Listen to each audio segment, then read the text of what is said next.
travailleurs pensaient que c'était dans le cadre des jeux que le gouvernement avait déclenché dans tous les ministères par rapport aux contractuels. 2 mois après, les jeux ont donné le résultat. Et vous allez même constater que le gouvernement avait donc fait un communiqué pour dire que 29 000 contractuels ont été recensés dans l'administration. Et véritablement, quand il y a eu un changement au niveau de la SONAGED, le directeur, le nouveau directeur, pourtant il a payé même 1 mois de salaire. Après, il a arrêté. Dans un premier temps, il a fourni un communiqué pour dire que c'est des recrutements politiques. Par la suite, au cours, n'est-ce pas, des événements, il dit que, véritablement, il ne peut pas payer parce que sinon, il risque d'être poursuivi ou bien avoir des problèmes avec l'OFNAC. Parce que, vous le savez, l'UCG était rattaché au niveau du ministère de l'Urbanisme. Et même il y avait d'autres travailleurs de Féludaoui qui sont répartis au niveau de la direction de la construction et au niveau du cadre de vie. Et je vous rappelle que ces travailleurs, jusqu'à présent, ils continuent de travailler et percevoir régulièrement leur salaire. Mais pourquoi les travailleurs de la SONAGED au nombre de 30 ont cette difficulté?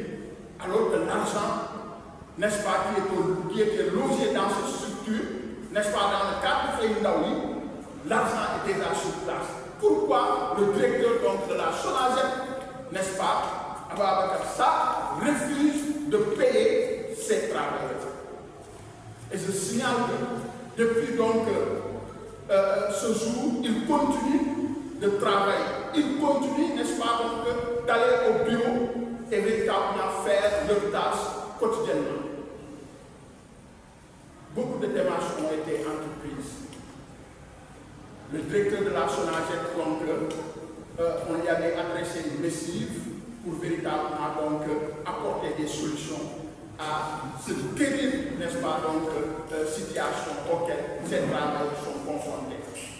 Le directeur de la DGIA, on lui a aussi rencontré. Le cabinet du ministre, le secrétaire général, le DAGE, toutes les démarches nécessaires ont été faites pour que la situation revienne à la normale. Mais jusque-là, on vous parle, ça fait aujourd'hui 13 mois que ces travailleurs souffrent énormément. Imaginez quelqu'un qui travaillait et qui avait un salaire, qui a une famille, qui subvenait aux besoins, n'est-ce pas, de leur famille. Aujourd'hui, on leur prive, n'est-ce pas, de salaire. Et pourtant, ils continuent à travailler quotidiennement. Et ça, c'est vraiment inquiétant, c'est vraiment inadmissible, c'est vraiment inacceptable dans un pays de droit où on foule, n'est-ce pas, les libertés et, n'est-ce pas, les droits régissant le code du travail, parce qu'il y avait une violation flagrante, n'est-ce pas, de l'article 48, n'est-ce pas, et de l'article 56 du code du travail. Parce que quand même, on ne peut pas véritablement se lever un beau jour, arrêter des salaires sans aucune notification. Au moins, il fallait expliquer les travailleurs quelle est à l'origine, n'est-ce pas, de ces difficultés. Le ministre, n'est-ce pas, Bala Moussa Fofana, reste aussi sans rien faire, alors que cette situation est dans son ministère, au niveau du ministère de l'Urbanisme. Nous ne pouvons plus accepter cet état de fait, n'est-ce pas, et nous exigeons à ce que ces travailleurs, non seulement qu'on leur paye leur salaire, leurs salaires de 13 mois, imaginez les conséquences extraordinaires auxquelles ils sont confrontés. C'est inacceptable.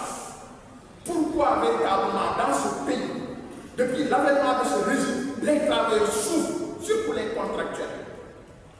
C'est pourquoi nous véritablement nous interpellons le président de la République, nous interpellons le Premier ministre Ousmane Sonko de régler donc ce problème définitivement.